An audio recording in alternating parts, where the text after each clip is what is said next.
What's going on, everybody? It's DotBets. We're checking back in. We have the Canadian Open on the dot PGA live stream coming at you guys here with my main man at Teaser Nation. How are we feeling this evening? Good, man. This is not my favorite tournament, but we're still back. We missed last week. We had a decent tournament for the full card. It was a weird. I had a lot of other stuff going on, and I just could not get to the mic for the Memorial. I still sent out some picks. I lost about, I think it was minus 0.65 units. Teaser had another solid. I don't know. What did you go? 5 units? 5+ units? 5.3. I had Fitzpatrick, Lowry, Scott all cash the top 20. We had Theegala over Tom Kim tourney matchup. That was pretty easy. And then this one was pretty painful push, and that was the tournament matchup Matsuyama over Burns. He got it up to 9 under going into the weekend, and he finishes it even. So that one was a rough push, but worst call of the week was Billy Horschel top 40, but couldn't even crack 80. So talk about Billy Ho. That interview was pretty wild. Yeah, he's raw emotion. I don't know. He's probably one of the weirdest golfers, because you would think I don't know, he's like a scrub, but he's had like a really good career. It's weird. Like, I don't know how that man has 7 wins. I don't know. So yeah, it was overall a good week. That's one of my favorite tournaments. It was decent finish. I actually had Hovland live before Denny went on the 18th, so I guess that was a little small hit as well. So we were both on Cantlay, and I didn't even want to think about him. He's painful to watch right now. That weekend was horrible. That's what I'm saying. Starting the weekend, a stroke back, I was like, boom, we got this. He's gonna pull through. He's a grinder. He's gonna light this course on fire. And man, did he just get absolutely train wrecked on the weekend. He couldn't make a putt the first 2 days. So, but his, the ball striking was keeping into it, and then the weekend nothing was going right. But honestly, the biggest story we got to talk about is the Scheffler, man. He's gained 20 strokes on the field, tee to green, which is like a record, I think, by a lot. And then he loses -9 on the greens, which is insane, like unheard of. And he comes in. I mean, most people would miss a cut, right? Like doing that 9 strokes. So it's insane, man, what he's doing. But I was sitting there Saturday. It was either Saturday night or Sunday morning. I'm looking at it. I'm like, all right, Rahm and Scheffler are playing together. One of them is going to go incredibly low. So if you're in the Discord, I threw out top 10 on both of them. Rahm was plus 175 and Scheffler was like plus 300. And luckily we cashed the Scheffler one. Man, that was an elite round of golf. But man, if he putted, he would have won that tournament by at least 5 strokes. At least. Yeah. He missed 3 to 4 footers on Sunday. He could have had it at 8 under there. So yeah, it was tough, man. I don't know what's going on there. He put a lot of pressure on those guys. And then Hovland, man, we've been calling his number for a little bit, and we said he was going to be up there. We were going to target him in a major, and then obviously we should have fired him off last week. But I think he was still like 18 to 1, or I think it was 16 or 18 to 1. So it wasn't like great value. Yep. But still, a win's a win. So congrats to all the Hovland backers out there. And then very, very briefly, we can discuss this Live PGA merger. So if anybody's got any thoughts or suggestions on that, or just overall thoughts on it, share a comment in the and man, my thought is just that the PGA just fumbled everything. It was horribly done throughout the entire time. Get up on your high horse and then basically concede to all the money. I guess that's what it all was about. I don't know if this was all a negotiation tactic, but it was very, very tough to watch unfold. But I think it's overall pretty damn good for the game of golf. Yep. If you've looked at this PGA product that has came out since Live, those elevated tournaments they've tried, and it usually gets won by an elite player. These guys, it's an elite top, and then the bottom half is just very, very bad. So I think it just overall lengthens, strengthens the competition once again. But definitely, tough to watch unfold. It was pretty shocking. Yeah, no, I agree with that. I mean, I'm just a golf fan in general, so it's just I don't care about all that. I don't really, just if there's everyone's playing in the same tournament, that's fine by me. But yeah, like you said, I actually looked yesterday at the designated events.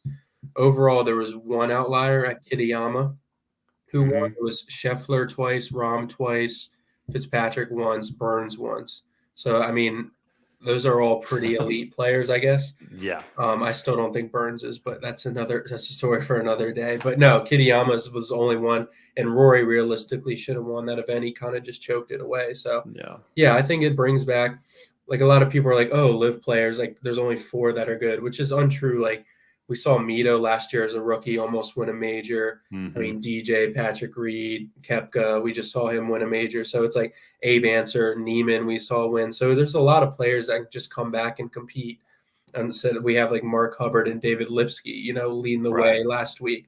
I'd rather see Neiman, right? So it's good in that aspect. So Yeah. Yeah. So we'll get into the RBC Canadian Open. We'll go through some placements. We'll talk some DFS strategies that we'll do, and then we'll get into outrights at the end of the show. Out of our last 9 shows, we are 5 out of 9, so we're still above 50%. I still think that's a yeah. very, very good clip. So if you followed along and tailed with us, let us know in the comments, because hopefully we get another one this week. Wide open tournament. I know Rory started at like a plus 450. Now he's up to like plus 550 with all the live PGA news. People thinking he's just gonna, not try as hard. Yeah. I'm okay with that. If it gives me any reason to fade somebody in DFS, it is the perfect time to do it for that. Yeah. So I will be under the field on Rory and try to get leverage somewhere else, which will be 2 golfers that I talk about tonight that I really, really like this week. But yeah, so we'll go into the placement card, or actually, if you want to go through some top stats that you're looking at, because this is a brand new course. If someone tells you that this course history is this, they don't know shit.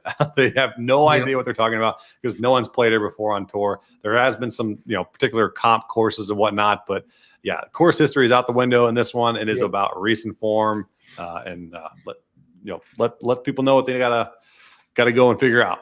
Yeah, no, like you said, I didn't take into consideration really comp courses either, or obviously course history because there is none. But I mean, from what I did read from research, is approach play from 150 yards will be pretty important. So basically wedge game and low to mid irons. Big advantage this week's fairway finders over bombers is what I read. I mean, kind of take that with a grain of salt because sometimes bombers, you know how it can be. They can just bomb it down there in the rough. It doesn't really matter. But really, the takeaway I kind of got was guys who are good on positional layouts and birdie makers in easy scoring conditions. And also this course rewards good drivers of the golf ball. So off the tee is pretty important, I would say. Just a couple tidbits of the course. It's a par 72, 7,200 yards. There's 3 reachable par 5s, so par 5 scoring can be something you look at this week. Another interesting one is 4 par 4s under 400 yards, which is kind of not really unheard of, but that's a lot, really. So some drivable ones and just a chip and putt type thing there. Greens are bent grass and POA, and then the rough this week I saw on Twitter is around 4 to 6 inches. So it's actually not it's gonna be pretty penal if you're in the rough this week. So key stats really, like I said, approach. You kind of want to target guys who are coming in with good wedge game. Birdies are better, and then driving accuracy as well and good drives. Yeah, my number one attribute is strokes gained approach, and then strokes gained tee to green. So I started out saying, man, I really want to focus on those accuracy guys, and then I said, I'm probably going to lean a little bit more towards the distance guys. If I have to break a tie somewhere, I'd probably go that route. But then, like you said, there's going to be a lot of wedge shots. Got to get in close. Strokes gained approach, huge. And if you are playing DFS, there's not much of a weather advantage. So that, don't worry about the wind. Don't worry about the start times. You guys are okay there. But yeah, I think it's a wide open tournament, like I said, and I could see a huge outright winner this week. I do have one That's a little bit crazier than I normally would put out there. But like I was telling Teaser this week, anywhere, if you look at the top 20 list, anywhere, plus 190-ish to plus 300, I could see one of those golfers winning this tournament. Just it is that wide open of a tournament, that crazy of a tournament. And again, this is a Canadian Open. Those Canadians that do play a little bit, I think, harder than the rest of the field. Plus, it's a week before a major. Some of these top guys might not be playing, four to win, maybe just getting some things down and then go on to the U.S. Open. So Rory to miss the cut plus 600 is just the lock of the tournament. What? No, don't take that. Don't take that. I don't hate it though, but like he's probably looking towards next week. Like, yep. I mean, they got to travel across the country to LA. So, I mean, I don't know. I kind of like it, but yeah, like you said, I mean, I'm going pretty light this week. I know you probably are as well. So yeah, anyone who's betting, I mean, just keep it a light week, and we'll go heavy next week for a major. So yeah, I got most of mine are half unit plays this week, so I'm gonna have the same amount of plays, but I'm gonna go probably a little bit more in the half units because you never know what's gonna happen. But for DFS, this is a great high risk tournament. If you want to be a little bit more risky here, please go right ahead and just fade some of those top guys or get some pivots, which I'll show you guys. So let's go. Do you got any top 40s? Yeah, we can roll top 40s. I think you're on this guy as well. I just threw down David Lipsky at plus 110 on DraftKings. He's actually pretty good in the model, 11th overall. So he's been coming in with recent form. The two major stats I'm looking at with him, he's been a good wedge player this year. Proximity 75 to 100. He's 10th. Proximity 100 to 125. He's 18th. So top 20 in both those main categories I'm looking at. 11th in opportunity gains and 14th in strokes gain approach as well. Last week he was in contention on the weekend. We all saw him kind of didn't really do much on the weekend. Pretty obvious he wasn't going to win that, but came in 12th there, 16th at the Charles Schwab. So he's coming in with two top 20s in a row. Before that, he wasn't really in form, but hopefully, kind of ride that hot streak he's on and keep playing well. Oh yeah, I'm right there with you with Lipsky. I got him plus. What'd you get for him? I got plus 110 on DraftKings. Yeah, I got plus 110 as well. Yeah. All things you just talked about there. Definitely like him. Other two that I like. This guy, he's not related to Cam Young, but Carson Young is very, very good recently. Like the way he's been striking the ball. I got him at plus 105. And then I also have the amateur. I'm going to butcher his name. The Borgeson. I can't pronounce it very well, but he just qualified for the U.S. Open. He's going to ride that momentum into this weekend. I think he can score pretty low. He's pretty good. Yeah, he's pretty good. And a top 40, I got plus 130. Not bad there. There wasn't, you got to go serious, crazy guys if you're going to get any value here for the top 40. The better value is in the top 20. So you got any top 20s? Yeah, I'll read out my two. Like I said, just keeping it light this week. Usually I'm around 4 to 5, but this week so far 2. I may add a third. So if you guys want, just follow the VIP later. But my first one, another kind of tidbit I'm doing this week is I'm going with the I'm from here narrative. So I'm taking a lot of Canadian guys. You'll see. So the first one I'm taking at plus 210 is Adam Hadwin. I think that's pretty decent value on him. He's actually been really good his last 50 rounds, so he's 7th in the model. With him, you're always going to get the fairways, so he's 11th in fairways gained. His putting's been solid from 5 to around 15 feet. He scores pretty well on par 5s and good drives as well, 28th. So that's kind of what I'm looking at with him. Honestly, it's weird. He has good stats, but his recent form doesn't really show it. A couple missed cuts, 34th and a 40th. That's kind of harder venues though, and major events. So I'm playing the Canadian card this week. At home, around, or I don't know if he was from exactly Toronto, but same, probably an hour or so away. But so playing him, and then the second one again, another Canadian. Adam Svensson. Mm. I'm feeling a little more comfortable about him. He's actually been playing pretty decent. The only thing that scares me is the wedge game. I think he's like 146 and 106 in my model on proximity from 75 to 125, which is pretty weird. 20th fairways gained. And what's funny, we always said like he's such a bad putter. The last 50 rounds is putting from 5 to 15 feet. He's top 30 in both. So he's been putting pretty decent. He can always go low. So I think he'll be in there as well, another home field type thing. So, I always miss out on that everywhere. What venue, you always find out someone's from this place, like on a Saturday, they'll be like, oh, he's from here. So it's like, I'm playing that nice card to heavy.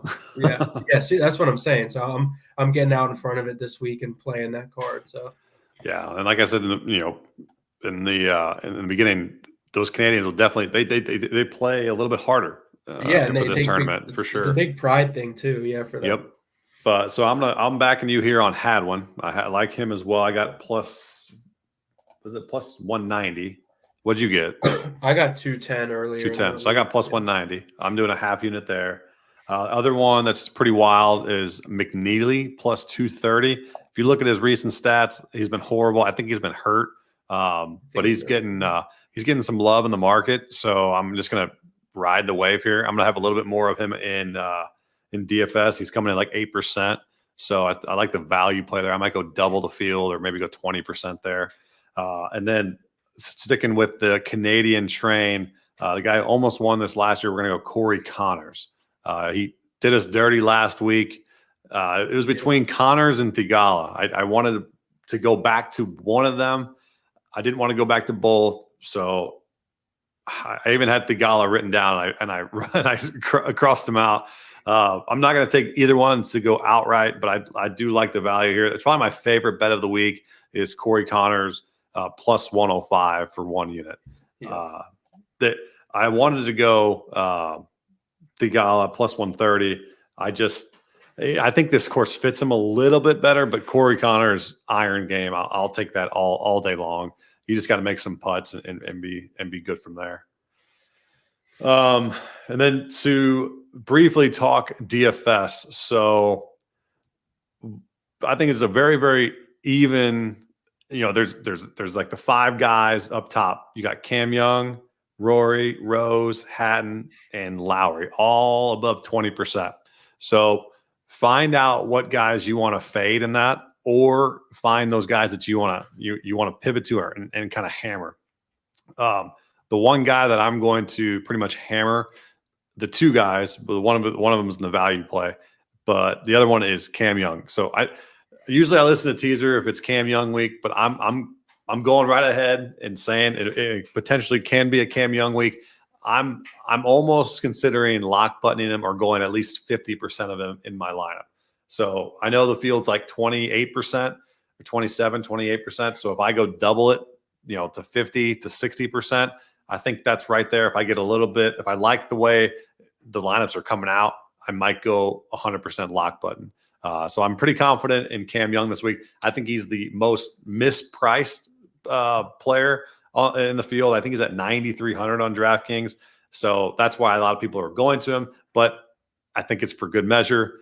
And if you do like him, take a stand and go all in with them. Basically, that's what I'm saying here.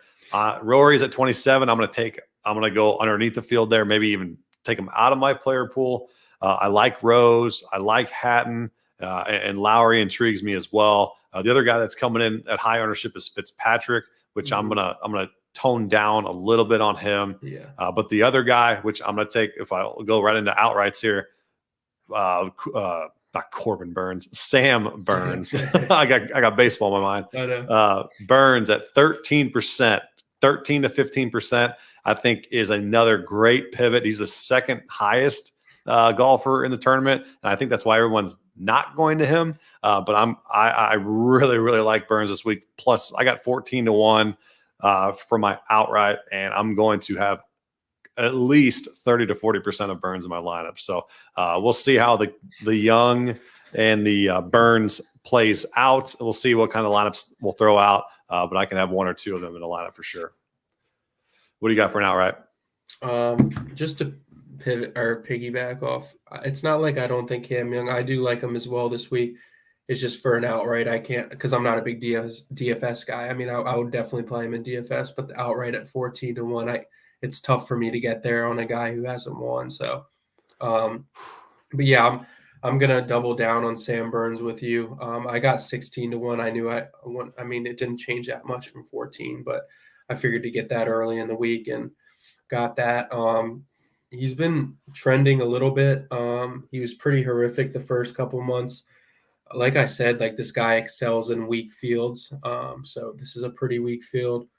Although he is trending the last 2 tournaments, he did play pretty decent last week. Gained 6.2 strokes total at the Memorial, and then 8.5 at Charles Schwab. So it's good to see with him. He's gaining tee to green 4 strokes last week and 9 at Charles Schwab. So that's really good. Always like to see it. And then approach, he gained 3 last week as well. So those are 2 stats that are going in the right direction finally. Mm-hmm. So that's good to hop on him now while we can. And then I know it's a little kind of chalky with these 2 outrights, but I got Justin Rose as well at 22-1 earlier in the week. Mm-hmm. Let's see. He is pretty good in the model. He's 14th. I've been kind of on him a lot this year. I mean, he's playing the well, just kind of riding the hot hand here. He's actually been pretty crazy. His last 6 starts, 4 top 20s. Kind of has leaned on his elite approach play throughout that couple starts, and his putting has, really helped him this year get a win and kind of, place well. So just a couple, PGA Championship, he gained 11 strokes. Usually he's more of a grinder, but I think this course is kind of in the middle. I don't think it'll be like a full-on birdie fest. I think it's going to be, pars sometimes a good score. So I like him here. And hopefully he can, rely on that wedge game of his. And then still haven't thought of a long shot yet. I'll maybe have one later on, but we'll see. I might just go with 2, maybe add in a third later. Yep. Yeah. I'm probably, I haven't taken the bet yet, but I've kind of talked myself into having to take Cam Young. So yeah. I'm going to go ahead, Burns, Cam Young. And then my other one, I'm going to piggyback on my top 20, and hopefully with the Canadian background here, let's go Adam Hadwin, 45-1. Let's go that route. So Burns, Young, and Hadwin for my outrights, and maybe we grab a different number for someone else down the line. Yeah. Join the Discord for all those plays. We'll make sure to get those out to you. But a couple sleepers before we get out of here. A couple sleepers for DFS. Alex Smalley is not screaming at me, but he pops in the model very well. He's second in par 4, scoring from 350 to 400.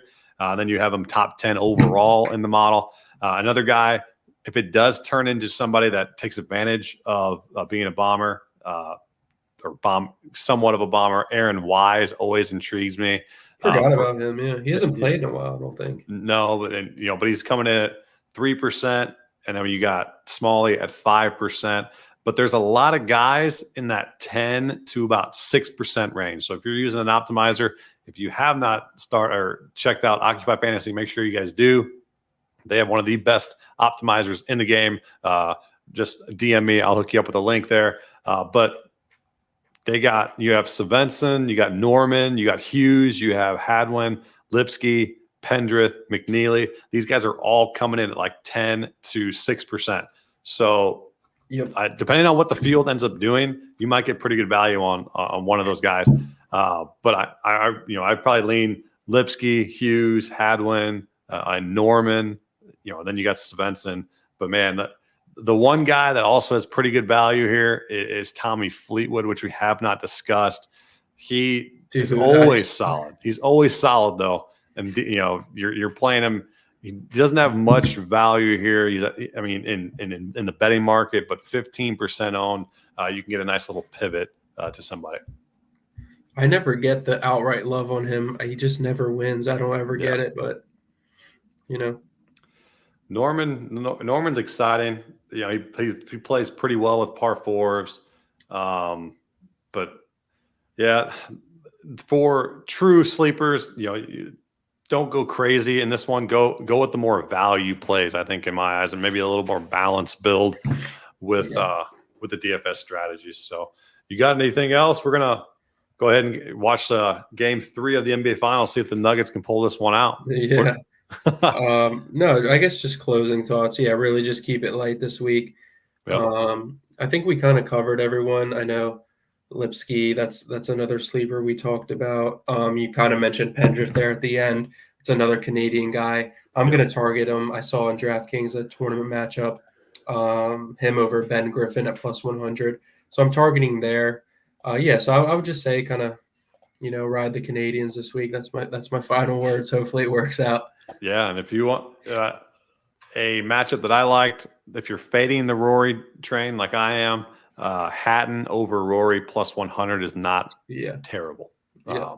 So take that for a full matchup. I might put together, a 3-ball parlay for the Discord in the morning. We'll see. I've been trying to do a little bit more of those per round because I want to start getting into showdowns for DFS, because that is, it's not an untapped market, but I think there's still some advantage there, like knowing Scheffler was going to go balls to the walls on Sunday. Like, that's once a day, or that's only one day, right? Showdown. Yeah, one day. So I mean, I probably would target it more Saturday and Sunday, maybe than Thursday and Friday, because I do like the whole weekend aspect of it as well. And maybe if I'm out of it, maybe go through Saturdays and Sundays. So I'll play around with it towards the end of the season and kind of tinker my way through for next year. But yeah, that's definitely something that I'm looking to do, and then get into matchups for sure to complement with teaser here with the matchups. So they're the best, man. The tourney matchups, they always value there. All right, well, we'll get up on out of here. We appreciate you guys tuning in. We will be back next week. We got the U.S. Open, same place, same time. We are going to see if teaser can go 3 for 3 this year with the major outrights. So huge show next week. We'll be really, really amped up to go there. And we'll have, obviously, we might have close to an hour show next week because we love our majors around here. So we appreciate you guys tuning in. If you guys want to show some love on this on Twitter, simply hit that retweet button, hit that thumbs up, and subscribe to the YouTube channel. And we'll be back next week. See you guys. See you.